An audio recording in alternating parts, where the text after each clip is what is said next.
Hello and welcome back to the channel. Okay, so Psychonauts 2, bit of I don't know, negative press. Not actually, no, that's a lie. There's been good press about the game. The media, a lot of the media say good things about it. Negative press, I should say, is coming from the fanboys that are not only trying to compare it to Ratchet Clank and calling the game trash, but also complaining about the quality on the PS5. Now let's sort of delve into this deeper, into the sort of the background of the game. Psychonauts was originally, the second one was a crowd-funded game.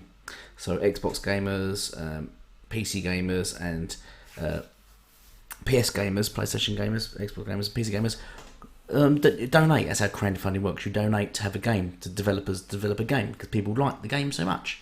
Like Psychonauts 1 so much. They wanted them to make the game. The developers didn't have any backing, so it was crowdfunded. So the players put the money in. Towards the end, and the deal was that Xbox, because this is going way back, Xbox, PlayStation 4, Xbox One and PC would get a version of this game, which was all agreed, yada yada. Now towards the end of the creation of the game, Xbox bought the studio, bought them up, see the promise in the game, see how it was coming along, like the studio, and bought the studio. So the game is now first party. However, Xbox and Double Fine, I think they're called, honoured the deal, the contract they made, and said they're still going to release the PlayStation 4 version. So it'd be on Game Pass, be on Xbox and PC via Game Pass, because now they're associated with Xbox, and Xbox said, "Can you put this game on Game Pass?" And they've said yes, and PlayStation will have to buy their copy of the game for, I don't know, probably £70, because that's how much Sony sells their games, sells games on their console. So there's not much an issue there, I don't believe. However, the issue, as you can see in front, is come up with the quality of the game, and basically the game runs better. So there is an Xbox X version, Series X version, and a PS5 version. However, it runs better on the Xbox X, and people are complaining, saying Xbox are paying for the higher quality version to be held back from PlayStation 5.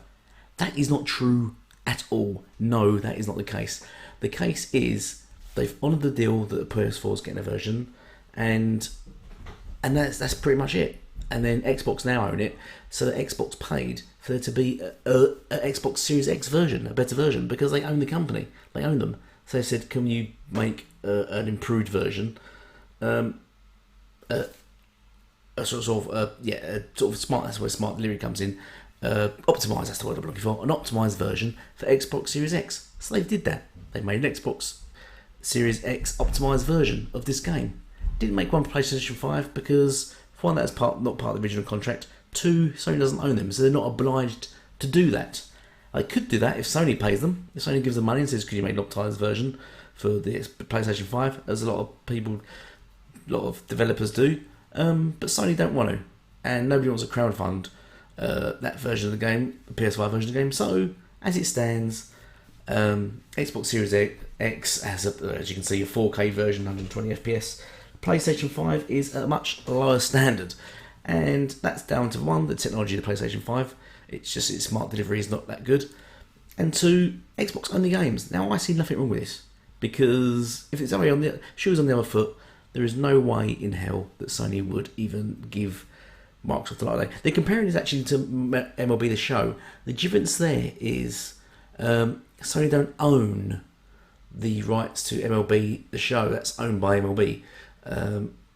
So it's MLB actually approached Sony and said, "We're going to make this game multiplat and take this off you unless you allow it to put on more games to make more money." Because basically their players weren't supporting the game. They weren't getting enough. It's selling about 1 million copies each year. The game comes out each year. It's only about selling out 1 million copies.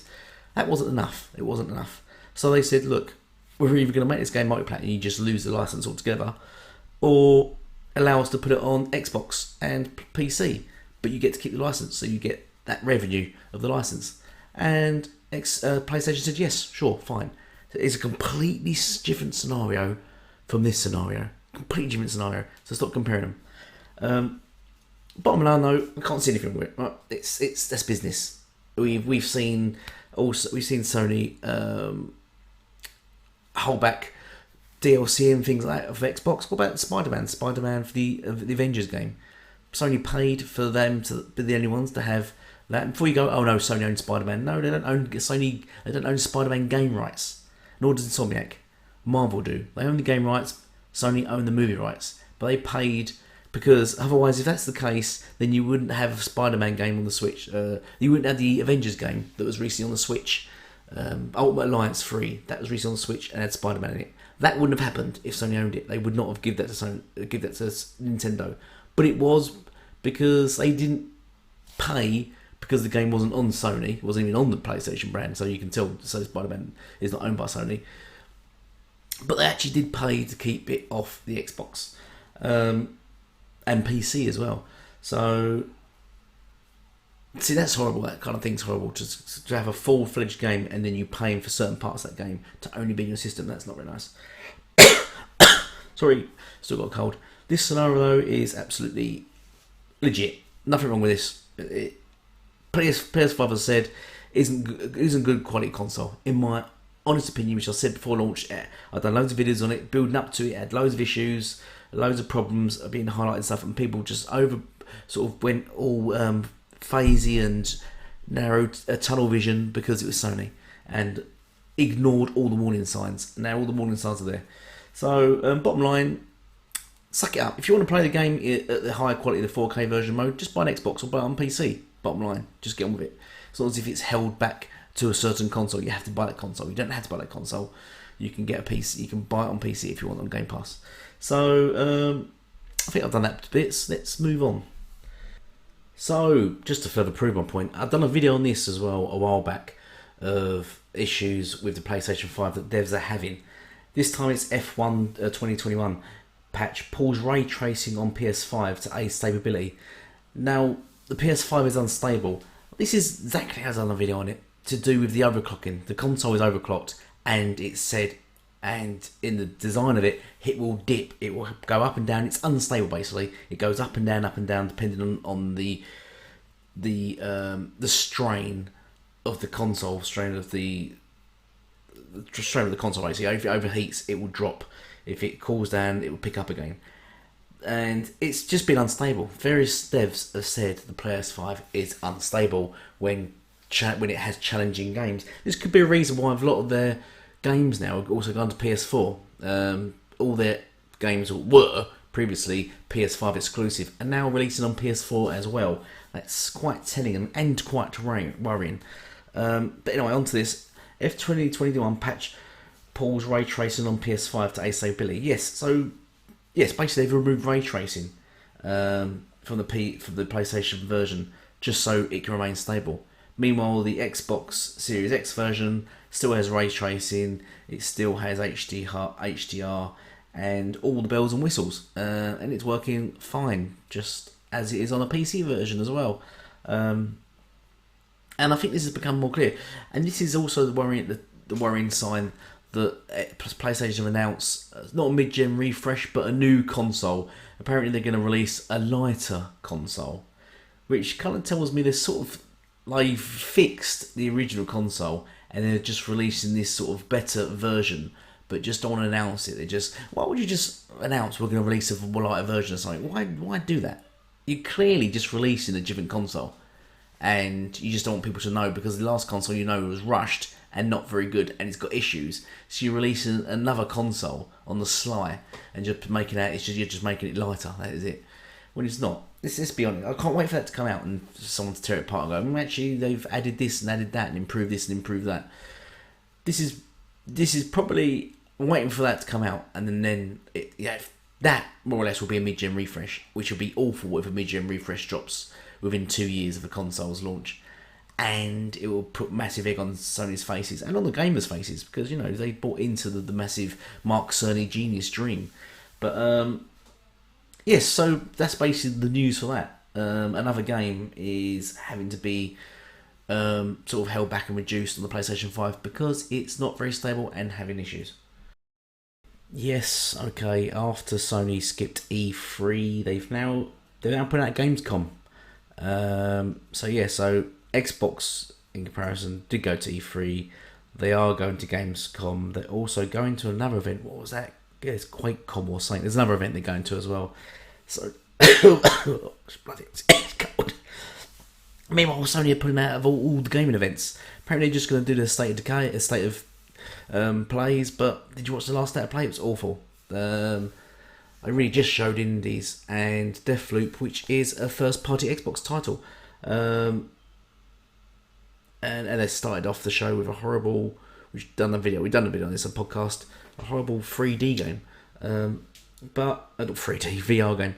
But yes, it's skipping Gamescom. This takes me back to my point previously. It's kind of worrying that they've not announced yet any real first-party games.